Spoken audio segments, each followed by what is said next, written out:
Macantu dareenkaad jirkeyga ku leedahay waa midaan la soo koobi karin, laakiin waxaa mararka qaar niyadeyda ku dhistaa inaan maalin uun ku heli doono.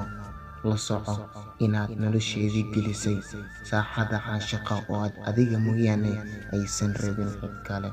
Waxaan xalay saqdii dhexe galay daruuraha samada iyo noloshii jacaylkeena midii ugu wacnayd. Waxaa la ilulayaa laamihii jacaylkeena, kuwii ugu wacnaayo awidkeenba aan rabnay. Adigana waxaan kaa sugayaa waa inaad dhankaagiyo ka ilaalisaa caashiqa, sababtoo ah haddii aanan caashiqa labadeena wada ilaalin dhibkeeda ayay leedahay. Sidaas darteed waan ku kalsoonahay jacaylkeena inuu najixi doono oo weliba guushiisii wada qaadan doono. Waan wada eegay wejiyada adduunka, maba arag bashar adiga kaa qurxoon oo kaa wanaagsan.